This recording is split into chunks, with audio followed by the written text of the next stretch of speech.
But over the last 8 years, we have really seen tremendous growth. I'm sitting on 265 listings as of today. Property technology, the bedrock of this business is tech, right? One thing I can tell you is I don't have offices. I will never have offices. So as soon as I list your property on Airbnb, you've got insurance cover. Okay. $1 million insurance cover. They call it air cover. Or in the West, I've had people where they actually send me a fake proof of payment. Say, no, I've paid. And you realize 3 days later the money is not there.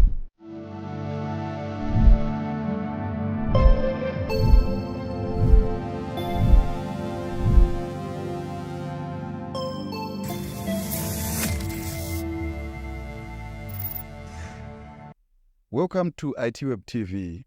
Today we are joined by Robert Manson, who is the founder of Alimama Spaces. Alimama Spaces is an Airbnb partner as well as a property technology company. Welcome to ITWeb TV, Rob. Yeah, good afternoon, Admire. Yeah, it's great to be here. I'm looking forward to the conversation.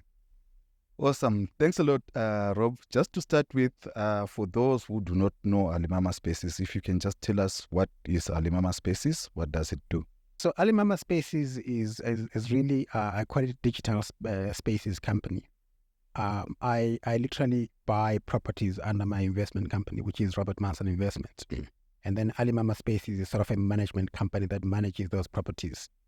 But the way we do it, we don't do it in your traditional way, how rental agencies do it. So mine is really a digital company. We list our properties on digital platforms, your Airbnb, which is one of our biggest platforms that we list into. And we also use your bookings.com. But also what we have done over the last 3-4 years, we have actually converted Alimama Spaces to be a bookings platform. So literally you can go into my portal or into the website, alimamaSpaces.com, and you can actually select properties from different parts of the country, and you can actually make your bookings in there. And immediately when someone is on our portal, we're able to track that actually Admire from Rivonia and Santin is actually on our site browsing through the properties. You can actually have chats with us as you're browsing. If you want to ask any questions, you can share your details so we can communicate with you. So I've converted Alimama Spaces into a fully fledged digital spaces management company that manages our property across all these platforms. And the name Alimama Spaces, does it come from Alibaba? How did you come up with this name? So yeah, I've literally, I think I was an opportunist in one way or the other, because when I was trying to think of an eye-catching name, when Alimama Spaces came in, at the back of my mind, I was thinking about Alibaba, I was thinking about Google, I was thinking of maybe should I call this company Ali Google or Alidada, but I settled with Alimama Spaces. And really that has, for me, caught a lot of attention. And I can tell you now that Alibaba has felt my presence on the platform or on the internet. As a matter of fact, I actually own the trademark. So I trademarked the name Alimama Spaces. It's owned by myself under Class 43, of course, which is under tech, hospitality, and so forth and so. So nobody can take away that from me. Even if Alibaba decides to come and write me a letter and say cease and desist, it will be very difficult for them to get me to stop using the name. So it's owned by myself. Yeah. So when was this company started? Yeah. So as you know, I'll call myself I'm a business executive, and really having worked in different multinationals like Microsoft, Oracle, IBM, and Altron. In really around 2014, 2015, I started thinking about, do I want to be known as the CEO of a big multinational when my time comes? And I said, no, I want to create my own legacy. And at that time, I'd already owned a few properties, and I was doing your traditional rental that, people you rent over a long period of time and stuff like that. And then really in 2015, when I was working for Oracle and I was traveling a lot, I was literally at home maybe on weekends. Is it the time I met you in San Francisco? Yes. I used to travel quite a lot. And then I was staying in this massive house on my own. And I was like, what a waste of space. And then I decided to list my house on Airbnb. And I realized that there is an opportunity here.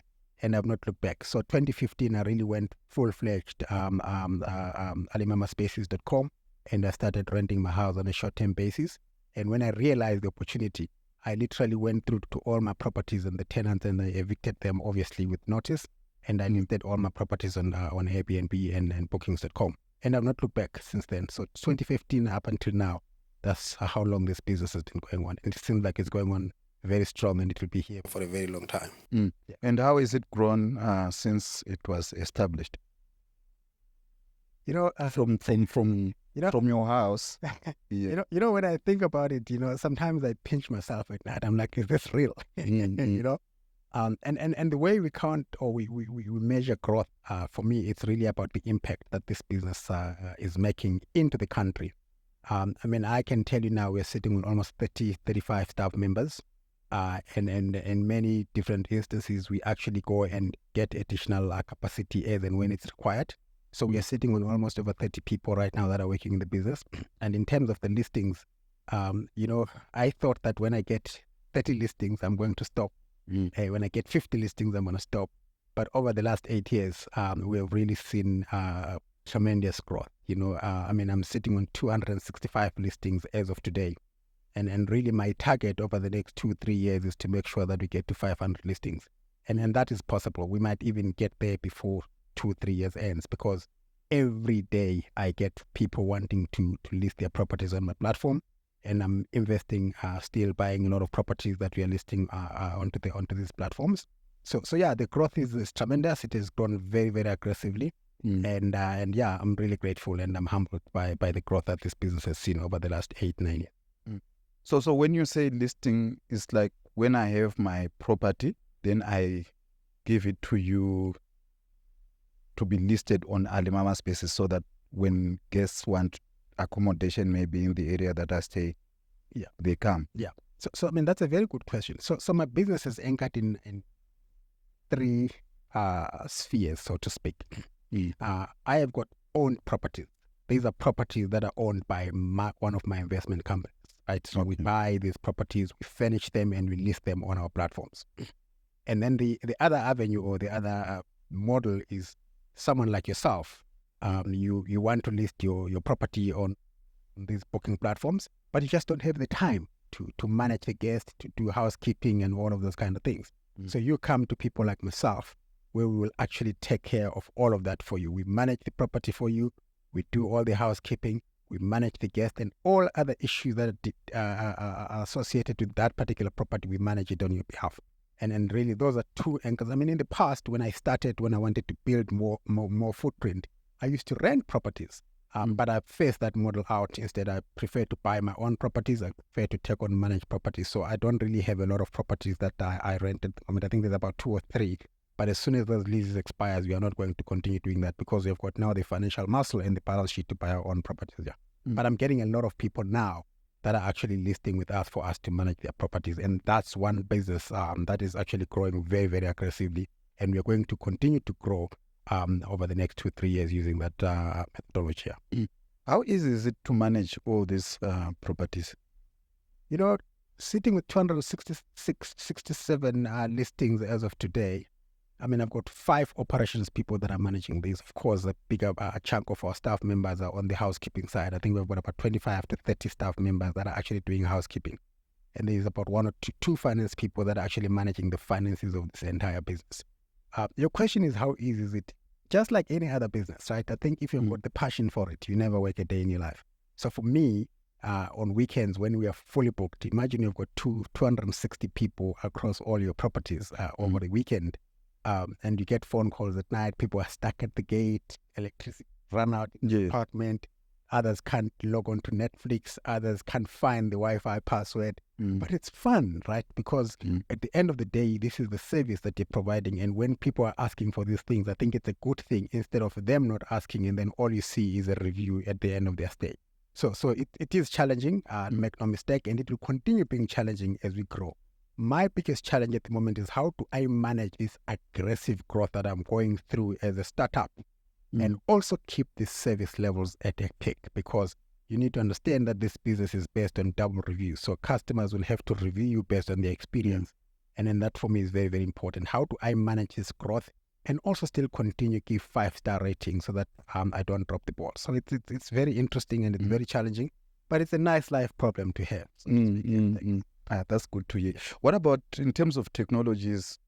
some businesses are increasingly tapping into technologies like your artificial intelligence and certain emerging technologies. Are you also deploying such technologies within your business to better manage it? Yeah, I mean, let me tell you, property technology, the bedrock of this business is tech, right? I mean, one thing I can tell you is I don't have offices. I will never have offices. All my staff members work remote. It doesn't matter where they're based, as long as they can deliver and bring me the output. I think for me that's very important. Technology is the bedrock of this business. But what is very interesting is digital platforms like Airbnb, for example, they already do this for us, right? I mean, I can literally go onto my app at the moment. I can tell you how many people have booked in my properties for the next 6 months, for the next 12 months. Okay. I can tell you my occupancy ratios. I can tell you my all the challenges, all the reviews, how many people that have stayed with me over the last 12 months have given me a 5-star rating. What are the issues that they've raised? What are the common threads? So all of that is at the bedrock of artificial intelligence as well as analytics platforms that these guys provide. And they're continuously working with us as hosts to make sure that they refine their technologies. And that, for me, I'm very grateful of, because one of the biggest challenges that we face is people booking our spaces for parties. Yes. So Airbnb, for example, have deployed a tool that can actually dictate that Admire is booking this house to go have a party.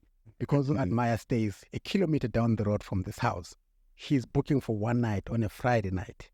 And he has actually never stayed at an Airbnb. He doesn't have a review. There is a high probability that he is booking to go have a party there. And what they do is, if they pick that up, they actually alert us, and we're actually able to cancel that booking immediately with no penalties on either parties, right?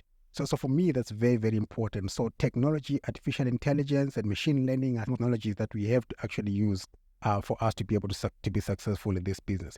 But on our side as well, right? I mean, it's very, very important that my portal is able to have all these chatbots, so that I'm able to communicate with guests real time when they are on the platform, so they can ask any question that they want to ask, so that we're able to provide them with the answers for them to be able to make a decision to book. So for me, technology is the bedrock of this business. So we have to take advantage of each and every technology that comes out and make sure that we utilize it. Speaking of that, like having parties, Yes. there have also been challenges of such technologies being biased at times, or not getting it right. Then you block my booking before I actually come to it, and thinking that maybe I'm going to have a party, whereas maybe I've got visitors that I'm putting in. How do you deal with such challenges? Yeah, I mean, so for example, you will find that Admire stays down the road, he books a house. The tool, the AI tool, will pick up that this could be a party. And as soon as the booking comes, you actually have to reach out to Admire. Admire, can you please explain to me what is the purpose of your booking, right? Oh, Rob, sorry, I've got family members coming over this weekend, so I need additional beds. Okay, so are you sure? Please understand that there are no parties allowed in this establishment. And they're like, no, I'm sure. And they're like, okay, I look at your reviews are 5 stars, I'll have no issues. But if I'm still not convinced because you don't have reviews, I can say to you, the rules are you can't have parties at my property. And if you're sure that you're not going to have parties, I need a deposit. If you violate that rule, you're going to forfeit your deposit. And 9 times out of 10, when you start doing that, actually people cancel it on their own, because they know that they wanted to come and have a party. But if you know you're not going to have a party, you're going to pay the deposit, which is refundable. As soon as you check out, if there are no violations of the rules, we are able to give you your money back, so that at least on our side, we are also guaranteed some security and stuff like that. Yeah. We try and find ways to eliminate the bias that technology does, because, I mean, technology is not always 100%, but there are certain instances where you have to actually manage it so that you eliminate bias. And in some cases, we also have biases where people book, and maybe you decide to cancel their booking because of their reviews. And then people will take it the other way. Oh, you're canceling my booking because you've actually seen that my picture depict that I am of this particular race, or I'm of this particular tribe and stuff like that. But you have to try and manage those things on a case-by-case basis. But most of the times, really, it's simple and straight. Which gives me leads me to my next question. I was just reading this review. I'm forgetting, but it's a TikToker. Yeah. They checked into an Airbnb. Yeah. And they were complaining that the hosts are now becoming too stringent with their, like, you have to check in at 10 o'clock to 12 o'clock, and maybe they were late. Then the booking was cancelled, something along those lines, and they were saying they would rather stay in a hotel. So do you also feel that maybe hosts like yourself are giving, in a hotel, I just check in, maybe my credit card and so forth. There's nothing, they don't ask a lot of, questions. Don't you think it will end up maybe disadvantaging emerging businesses such as yours? I mean, that's a very valid concern from some of the guests. But I always believe that each and every establishment has got rules. Each and every technology platform has got rules. When you sign up into a particular platform, you abide by the terms and conditions. If I have got an establishment and say check-in is at 2 o'clock, but you want to check in at 12 o'clock, I think those are rules that you should agree when you're booking, because the platform allows you to communicate with the host before you book. So as you're filtering and searching the establishment, that's one. If you're unsure of certain things, all you do is, hi, Robert, I see that you're checking, because we do certain times that check-in is from 3 o'clock or is from 2 o'clock. And if you want to check in at 12 o'clock, all you do is, hi, hosts, hi, Robert, ABC. I would like to, I see your check-in time is at 2 o'clock or is at 3 o'clock, but I'd like to check in at 11 o'clock, for example. If we agree prior to the booking, there is no reason for me to fall back against my word. And even if the checkout, for example, is at 10 o'clock or it's at 11 o'clock, and if you realize that you're not able to check out at 10 o'clock or at 11 o'clock, you can't realize at exactly 10 o'clock that you can't be able to check out at 10. You pick it up maybe around 7 o'clock, 8 o'clock in the morning, and then you communicate with your host. And even better, if you can communicate prior to checking in to say, I would like to check in at 10 o'clock in the morning or at 11 o'clock or at 12 o'clock.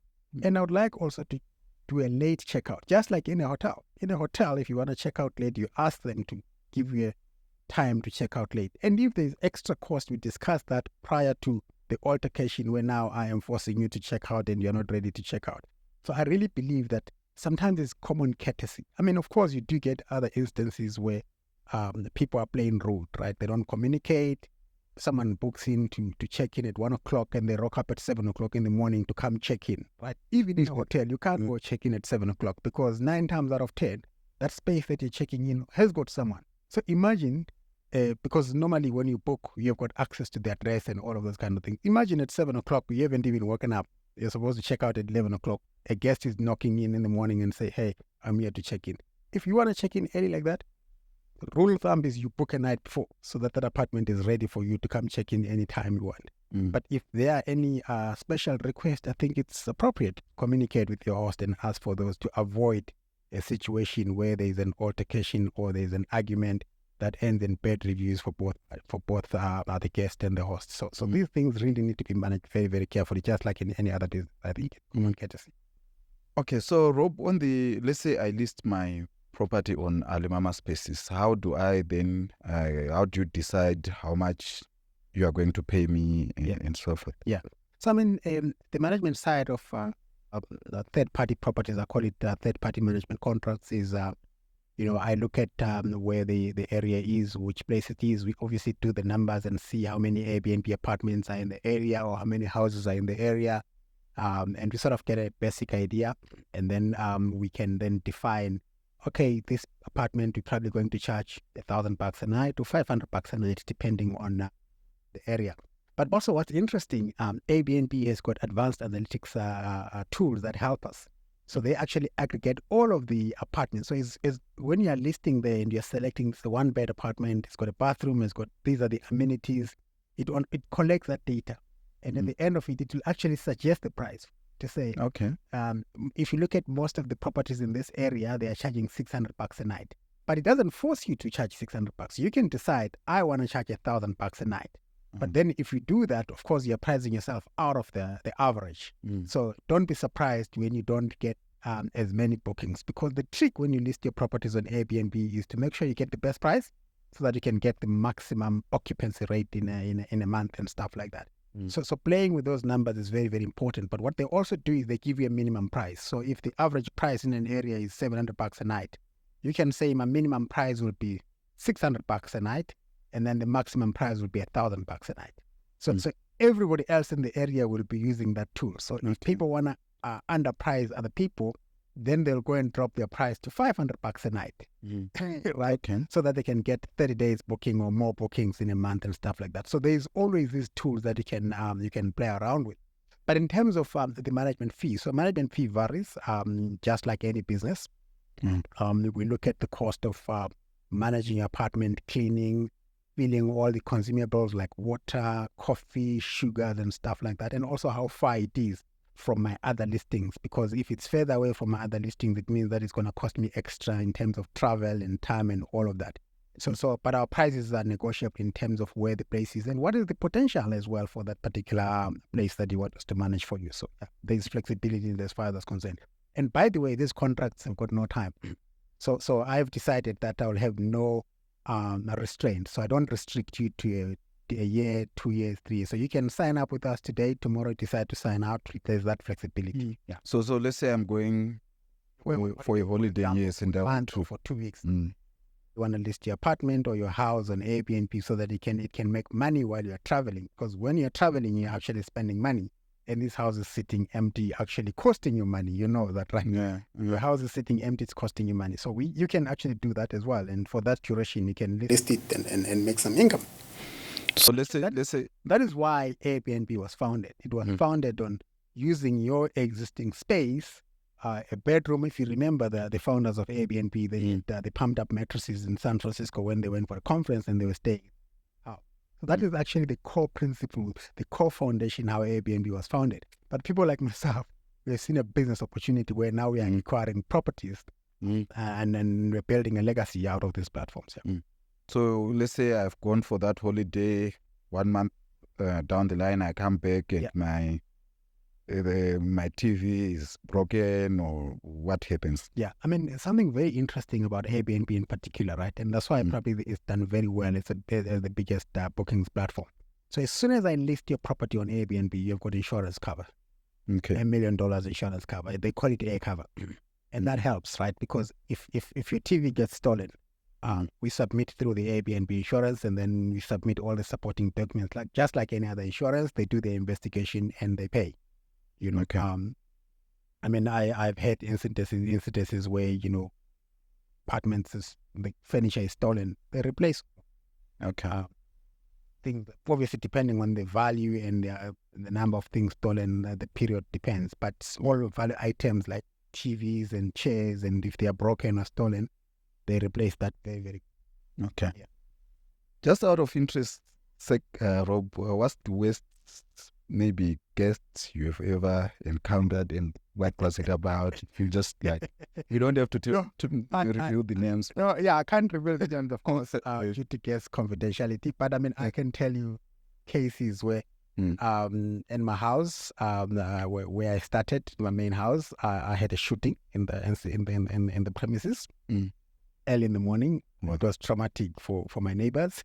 The second instance is this woman books at my establishment, but they had an issue with husband or boyfriend, and somehow the boyfriend managed, or the husband managed to find out where she was, and then she came into the apartment, and then she literally trashed everything. Because the guy was angry, right? But by the time he actually realized that, oh my God, this person is actually at an Airbnb, luckily they called me like, hey man, apologies, we had a domestic issue. But when he sent me the picture, everything was in a pile. The bed, the TV, everything was damaged. I mean, luckily the guy paid 100,000 rands for me to refurnish the apartment. So listen, I've got the scars. I've seen it all. But these are the challenges. This is the cost of doing business, and these are some of the things that makes you tough. In the beginning, when I get a bad review, for example, I used to be so worried and lose sleepless nights. In the beginning, when things like this happen, I will obviously be worried and lose some sleep over it. Nowadays, I call it's part of the job. It's all in a day's job. So yeah, you toughen up. And looking also on the brighter side, have you like the best guests that you have had? Yes, absolutely. I mean, if you go onto my Airbnb profile, I'm sitting on about 3,000 reviews at the moment, and because of the Airbnb analytics, you're able to see 70% of my guests that have stayed with me ever since have given me 5 stars. Maybe 25% they've given me 4 stars. And of course, you can't please everyone all the time. I still have some bad reviews as well and some bad comments, and we manage those as well and become better. Especially if they are constructive and if they are objective, and they come from a good space. But there are some reviews, for example, that really are outright disrespectful or outright racist, or people being malicious, or because they want to get a discount or they want to get free nights. People always take chances. They want to stay an extra night. They create a scene so that you can. But we pick those up. I pick those up because I've been in the business for too long. And I'm able to manage them. And then, of course, if someone gives me a bad review that is unwarranted, we also have the opportunity to respond on the platform so that whoever is reading the review can get a balanced view. Yeah. Have you ever got to a situation where you have to call police? Yeah, absolutely. Most of the times I actually try and manage the situations myself. For example, you book in, and I can give you examples. You book into an apartment, and then when it's time to check out, you start refusing to check out. Or in the West, I've had people where they actually send me a fake proof of payment, say, no, I've paid. And you realize 3 days later, the money is not there. And then you have to actually do what's necessary to protect your asset and to make sure that the person exits. And of course, police have been called. But of course, most of my properties are in security complexes. And your first point of call is obviously to call the security to come and manage the situation. And if that fails, police gets called. So yes, I've had to call police at some point. Oh, by the way, I've also had property stolen, right? You go into an apartment, the apartment is empty. And you've got to check in. You've got to check in that afternoon. So you have to actually either move the guests somewhere else, or you get the apartment furnished in a couple of hours and to make sure that your guests are not inconvenienced. So yeah, just like any other business, there are challenges and you have to deal with them and manage them decisively.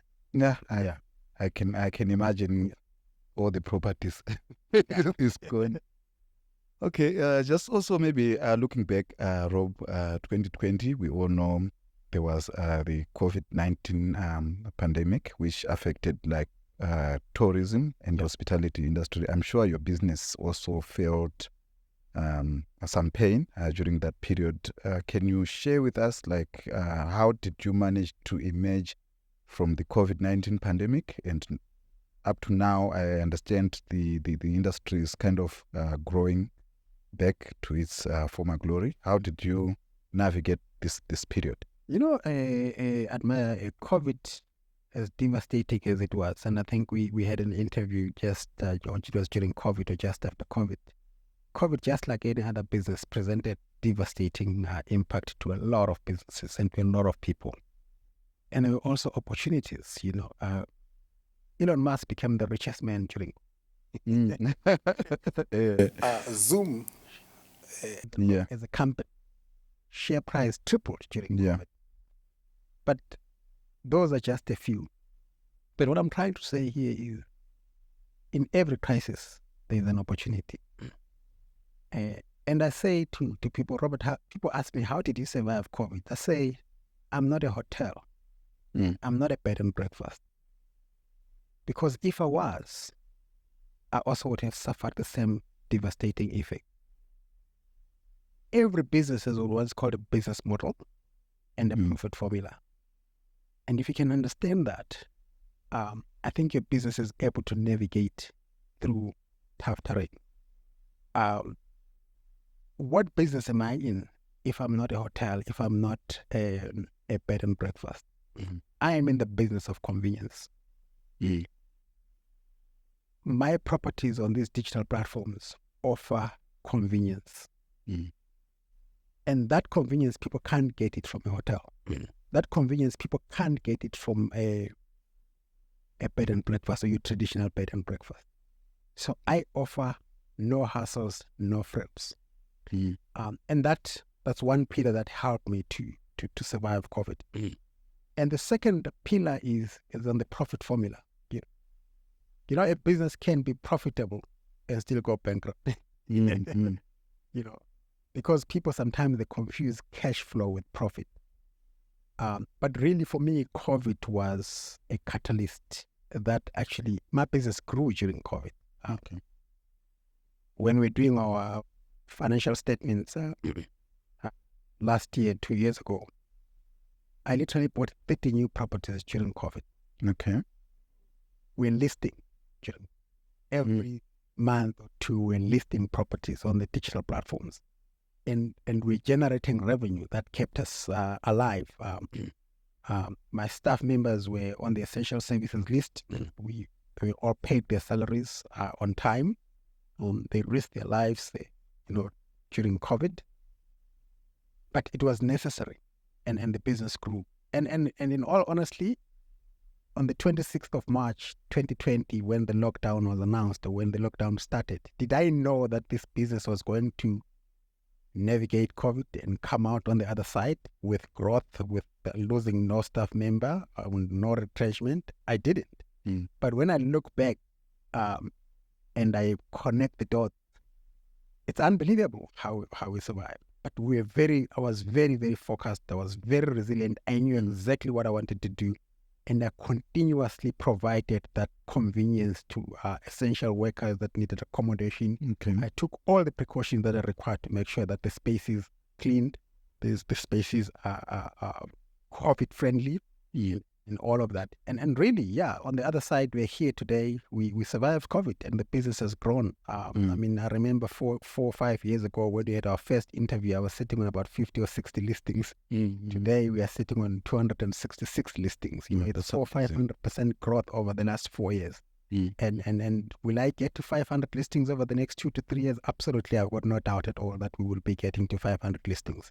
And for me, it means that I have to continuously evolve. The way this business was in 2015, 2016, and the way it will be when I've got 500 listings has to be completely different. And we have to continuously adapt and reassess. Look at where did we go wrong? How can you make those mistakes better? And continuous improvement is really what it's all about. But yeah, we did survive COVID. And you once mentioned previously that there were plans to go into countries like Mauritius, I think Namibia, if I'm not mistaken. Yes, and Malawi. What progress have you made making those investments? Oh, absolutely. There is progress. So I've opened an entity in Mauritius. We are definitely in the process of taking ownership of a villa in Mauritius. And of course, Mauritius is one of those countries where the due diligence before you open a company in Mauritius, even opening bank accounts and stuff like that, it took about 6 months, and eventually we found the property. Of course, I'm buying from developers because that's one of my other business models. I buy my properties from developers, straight from developers, because there are benefits there from tax incentives and tax rebates point of view. So we bought that property. We are taking ownership of that property early next year. And we'll be listing it as well. And Namibia is the President's Links is one of the developments that I'm eyeing to take to buy a property there. So yeah, in Malawi as well, I will be taking a trip to Malawi in December to also go finalize the purchase of a villa in Malawi, one of the islands. So yes, those plans are still in place. We might slightly be behind, but we are still resolute that we need to open presence in those countries as well. Great stuff. Startup companies. I don't think there's a day or a week that passes without, getting like a statement that startup A has received funding. And are you also in that process of looking for funding, or you are okay? Business is growing. I mean, additional funding is always welcome, but I'm always very cautious to just ask for funding for the sake of funding, because nobody will give you free money. So every funding that you get, it comes with conditions. And I think as a startup or as an entrepreneur, you got to be careful that you don't accept funding that will, at the end of the day, erode your ownership and your power in the business, right? So at the moment, I'm putting in my own money and I'm getting traditional funding from the banks. When the time is right, I think this bank will want to know. It will want to be part of this success story. It's a matter of time, really, when they want us to go out there and inform the world about the partnership and how they've actually assisted this Alimama Spaces to grow. And I can tell you now, it's been very, very humbling. We all have our own opinions about banks and stuff like that. But of course, I've put my own skin in the game, I pay deposit for each and every one of the properties that I own. And that means that I've put risk, my own risk. I put in my own money. Of course, as you know, I'm employed. So I use my credit profile to be able to access traditional funding and all of that. So yeah, it's really been an interesting journey. Yes, additional funding is welcome, but at what cost? For me, the buck stops there. If the conditions are not favorable to me, or I'm not comfortable with the condition because I'm 100% owner of the business, I don't want any funding that will erode that or reduce that, because then I can't make decisions that I need to make as an entrepreneur for me to grow. Because if I had partners in the business, I don't think that I would have taken the risk that I've taken over the last 8 years to grow the business the way it has, because people see things differently. Right now, I've been very aggressive because I see an opportunity, I see something. But if you were my partner, if your risk appetite is different from mine, that's where the conflict arises. No, let's be cautious, and then it prevents you from growing. Exactly. So exactly. Lastly, Rob, where do you see Alimama Spaces maybe in the next, say, 5 years? Yeah, so I see this business really playing a critical role in terms of economic upliftment in the country and beyond South Africa, especially with all these properties that you're acquiring in African countries. And really, for me, it's about the legacy. It's about the impact that this business has. And when you talk about legacy, I'm talking about my personal legacy, my family legacy. And when I talk about the impact, I'm talking about the number of people that are being employed by this business. And these people also have got the people that they support. And I'm talking about the partners, people with properties that are coming into this. It's no longer about how much more money does Robert wants to make, right? I mean, as an executive in this country, I've been very fortunate, I've been very fortunate to have most of the things that I wanted. So it's no longer about that anymore. It's really about what impact, what legacy do I want to leave behind. So 5 years from now, we definitely looking at over 500, 600, 700, 800 listings, maybe 100 people employed by the business. And really the shared economy being spread across the entire country, people believing in themselves that you don't have to be an employed person for the rest of your life. You can actually start a business while you're employed and look at it as a side hustle where it starts, but that business can actually become something big, And then, of course, the tech companies, it's no longer about 100,000 people that need to employ, because we're dependent on technology and all of that. But really, for me, it's about the impact and the legacy that I want to leave behind. Awesome. Thanks a lot, Rob. That was Robert Manson, founder of Alimama Spaces. Don't forget to subscribe to our ITWeb TV channel. Thanks a lot, Rob, for the interesting conversation that we've had. I'm looking forward to be talking to you anytime soon when you are launching in Mauritius, Namibia, or Malawi. Thank you so much, Admire, for the opportunity. Really appreciate it.